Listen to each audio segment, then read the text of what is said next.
औज़ुबिल्लाहिमिनश्शैतानिर्रजीम बिस्मिल्लाहिर्रहमानिर्रहीम अस्सलाम वालेकुम। स्टूडेंट्स, उम्मीद कर रहा हूँ कि आप सब लोग बिल्कुल खैरियत से हैं और आप सबको वेलकम एक मरतबा फिर ऑनलाइन क्लासेस में।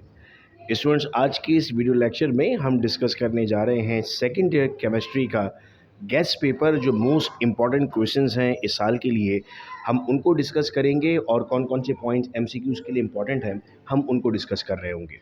स्टूडेंट्स, याद रहे कि एमसीक्यूज़ के लिए ये जो इस वक्त आपको स्क्रीन पर 100 मोस्ट एमसीक्यूज़ नज़र आ रहे हैं, इसकी सॉल्यूशन वीडियो भी इंशाल्लाह इसी यूट्यूब चैनल पर आपको मिल जाएगी। तो इसका सॉल्यूशन मैं उस वीडियो में आप लोगों को कराऊंगा।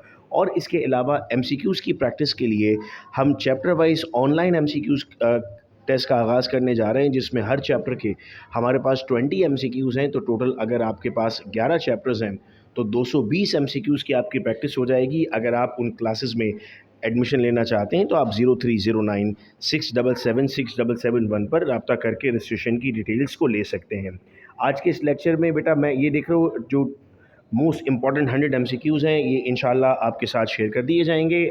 इसी चैनल पर साथ रहिएगा। आज हम शॉर्ट क्वेश्चंस को समझते हैं कि कौन कौन से पूछे जा सकते हैं। स्टूडेंट, पहला सवाल जो इम्पोर्टेंट है इस साल के लिए आप लोगों का, वो क्वेश्चन है इस तरह। आपको एक ग्रिड बना हुआ मिलेगा जिसमें ABCD लिखा होगा। A डोलोमाइट है, B वाइट है, C ब्लू विट्रॉल है और D पोटैश एलम है। सबसे पहले आपको A और B का फॉर्मूला लिखना है। चैप्टर 4 में बेटा आपको ये सवाल मिलता है। C को जब आप हीट करते हैं 230 पर तो हम कहते हैं सर ये एनहाइड्रस बन जाता है, इसका वाटर रिमूव हो जाता है, जो 5 वाटर मॉलिक्यूल इसके अंदर मौजूद होते हैं। और D के आपको यूजेस लिखने हैं, यानी पोटैश एलम के आपको यूजेस लिखने हैं। फिर सवाल है right the IUPAC of nomenclature.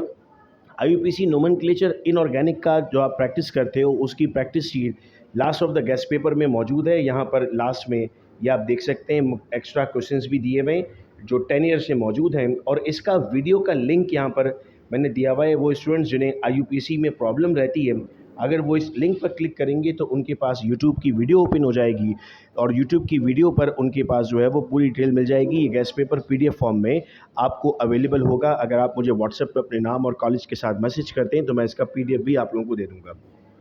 फिर बेटा क्वेश्चन इंपॉर्टेंट आप लोगों के लिए, identification of block group and period. कोई भी एक एटॉमिक नंबर आपको दे दिया जाएगा और आपको उसका ब्लॉक ग्रुप और पीरियड मालूम करना होगा। और इसकी भी बहुत सारे सवाल ऐसे हैं जो मोस्ट इंपॉर्टेंट क्वेश्चन है और स्टूडेंट्स को मुश्किल होती है, तो मैंने ऑलरेडी उनकी वीडियोस रिकॉर्ड कर दी हैं जिनके लिंक्स यहाँ पर मौजूद हैं। जब PDF आपके पास आएगा तो आप डायरेक्ट उसको देख सकते हैं। फिर क्वेश्चन इंपॉर्टेंट है, why is hydrogen misfit in group 1A and 4A। आपके पास चैप्टर 2 में सवाल आता है हाइड्रोजन की पोजीशन का, कि हाइड्रोजन को कहाँ रखा जाता है। तो 1A, 4A और 7A, ये 3 ऐसे ग्रुप्स हैं जहाँ पर आप हाइड्रोजन को रखने की बात करते हैं। मिसफिट का मतलब होता है डिसिमिलैरिटी और फिट का मतलब होता है उसकी सिमिलैरिटीज़। फिर बेटा सवाल हमारे पास है, how sodium is obtain on industrial scale by rock salt. Basically आपसे वो डाउन सेल पूछना चाह रहा है, लेकिन वो सवाल इतना उलझाकर आपसे पूछ रहा है कि आप परेशान हो जाते हैं कि सर ये कैसे बनेगा। रॉक सॉल्ट का मतलब NaCl यानी सोडियम क्लोराइड है, तो आपसे बेसिकली वो सोडियम क्लोराइड का सवाल यहाँ पर पूछ रहा है। इसके बाद हम कहते हैं सर हमें अगला सवाल है, व्हाट हैपन्स व्हेन। इस तरह का क्वेश्चन आपको बेटा पेपर में आता है। इसमें आपको क्या करना होता है कि जब आपकी केमिकल प्रॉपर्टीज़ होती हैं, उन केमिकल प्रॉपर्टीज़ को आपको सॉल्व करना होता है। जैसे nitric acid react with phosphorus. इस चैनल पर अगर आप लोग रहेंगे और सब्सक्राइब कर देते हैं तो इंशाल्लाह अब पेपर्स तक बहुत सारे वीडियो लेक्चर्स, बहुत सारी प्रॉपर्टीज़ इसी चैनल से आप लोगों को मिल रही होंगी, तो आप लोगों को पेपर में प्रिपरेशन करने में बहुत आसानी रहेगी। तो इस तरह के सवाल भी मैं आप लोगों को ऑनलाइन ही सॉल्व करवा रहा हूँगा। ऑर्गेनिक में पहला सवाल है, define polymerisation and isomerisation. Polymerisation का मतलब होता है सर हमारे पास एक ही जैसे मॉलिक्यूल की मुख्तलिफ शेप होना, और आइसोमराइजेशन का मतलब होता है 2, 3, 4 मॉलिक्यूल की एक जैसी शेप होना। पॉलीमर मतलब एक की बहुत सारी शेप्स होना, आइसोमर मतलब बहुत सारी की एक जैसी शेप होना। अब सवाल है कि इनको आइडेंटिफाई करना है कौन क्या है। ग्लूकोज और स्टार्च क्या है। सर ग्लूकोज मोनोमर है और स्टार्च उसका पॉलीमर है, यानी बहुत सारे ग्लूकोज से मिलकर स्टार्च बनता है। CH3OCH3, CH3CH2OH। सर ये दोनों आपस में क्या हैं। तो सर ये दोनों आपस में आइसोमर हैं, क्योंकि दोनों का अगर मैं काउंट करूं तो 2 कार्बन, 6 हाइड्रोजन और 1 ऑक्सीजन मिलता है। फिर आता है CH3CH2CHO। CH3COCH3 ये क्या है सर? ये भी आपस में आइसोमर हैं, चूँकि दोनों का मॉलिक्यूलर फार्मूला अलग सेम है मगर स्ट्रक्चर डिफरेंट है। काउंट करेंगे तो same carbon, same hydrogen, same oxygen है। फिर vinyl chloride and PVC. PVC की फुल फॉर्म होती है बेटा पॉलीविनाइल क्लोराइड। तो विनाइल क्लोराइड और पॉलीविनाइल क्लोराइड ये आपस में मोनोमर और पॉलीमर का ताल्लुक़ रखते हैं। फिर हमारे पास आता है sir why tertiary alkyl halide show SN1 reaction. देखो SN1 कहलाता है unimolecular nucleophilic substitution reaction. Unimolecular में हम कहते हैं हमारे पास सिर्फ एक मॉलिक्यूल की वैल्यू इंपॉर्टेंट होती है रिएक्शन करवाने में। टर्शरी जो अल्काइल हैलाइड है वो आपके पास कार्बन रखता है, एक तरफ अल्काइल रेडिकल होगा और तीन तरफ R होगा। उसका कार्बन से क्लोरीन या ब्रोमीन या आयोडीन को रिमूव करना आसान नहीं होता, वो खुद रिमूव करता है। जब वो खुद रिमूव करता है तो वो पहला स्टेप इसमें हो जाता है, सेकंड स्टेप में कोई और आके उस पर अटैक करता है। तो हम कहते हैं डिपेंडेंसी सिर्फ और सिर्फ इसी पर है। अगर ये होता प्राइमरी अल्काइल हैलाइड तो आप जाते SN2 रिएक्शन पे, चूँकि उसमें किसी भी जगह से रिएक्ट किया जा सकता है। अगर SN रिएक्शन के कॉन्सेप्ट को आपको स्ट्रॉन्ग करना है तो उसका वीडियो लिंक भी बेटा यहाँ पर मौजूद है उनके कॉन्सेप्ट को स्ट्रॉन्ग करने के लिए। फिर सवाल आता है how to prepare ethylene glycol from methane, phenyl hydrogen from formaldehyde. ये चैप्टर 9 से क्वेश्चन है।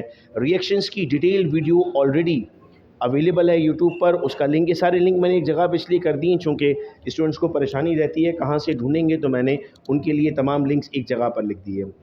IUPAC नोमेनक्लेचर अल्केन, अल्कीन और अल्काइन हर साल पेपर में पूछा जाता है। इसके रूल्स अगर आपको पढ़ने हैं तो उसके लिए भी आपके पास यहाँ पर उसके रूल्स के लिंक मौजूद हैं। अगर आप इस पेपर की 100% तैयारी करते हैं तो इंशाल्लाह मेरा ये पूरा उम्मीद और भरोसा है कि आपके बहुत अच्छे मार्क्स आएंगे, चूँकि मैंने तमाम कॉलेजेस के पेपर्स को देखते हुए, मैंने तमाम पेपर्स को देखते हुए इस पेपर को डिज़ाइन किया।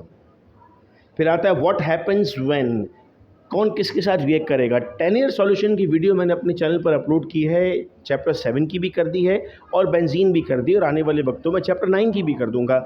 यानी इनका पूरा ऑर्गेनिक का 10 ईयर एक जगह पर हो जाएगा। अगर वो वीडियो आप लोग देख लेंगे तो इस तरह के रिएक्शन आप लोगों के लिए कोई मुश्किल नहीं है। उसमें मैंने समझाया है कि 10 ईयर में किस तरह से सवाल पूछे जाते हैं। फिर सवाल है अल्काइल हैलाइड क्या होते हैं सर? अल्काइल हैलाइड होते हैं RX, यानी अल्काइल रेडिकल के साथ कोई हैलोजन लगा हुआ होगा। इसकी 3 टाइप्स होती हैं, प्राइमरी, सेकेंडरी और टर्शरी। प्राइमरी का मतलब होता है हमारे पास एक अल्काइल रेडिकल, सेकेंडरी का मतलब 2 और टर्शरी का मतलब 3 R के साथ। Benzene undergo substitution, justify the statement. Benzene addition नहीं करता, सब्स्टिट्यूशन करता है सर, चूँकि उसके जो डबल बॉन्ड हैं वो डीलोकलाइज हैं, वो एक जगह पर रुके हुए नहीं हैं, वो मिक्स हुए हुए हैं। जब वो मिक्स हुए हुए हैं तो उनके दरमियान सैचुरेशन है, वो रोटेट करते हैं, एक ही कार्बन पे फिक्स नहीं रहते। सेक्शन C में लॉन्ग क्वेश्चन जो बेटा इंपॉर्टेंट है हमारे पास, वो प्योर एल्यूमिनियम फ्रॉम बॉक्साइड। आपको अगर इसमें से कोई भी जवाब नहीं मिल रहा होगा या किसी का आंसर नहीं मिल रहा, तब भी आप मुझसे व्हाट्सएप पर रब्ता कर सकते हैं ताकि मैं आपको इसका आंसर भी दे दूँ। बॉक्साइड कंटेनिंग SiO2, अगर SiO2 है तो सरपेक्स मेथड यूज़ होगा, अगर F2O3 है तो बायर्स मेथड यूज़ होगा, और अगर दोनों हैं तो हॉल मेथड यूज़ होगा। इसको हम याद इस तरह करते हैं बेटा कि S से सरपेक और S से SiO2, तो ये सरपेक मेथड हो गया।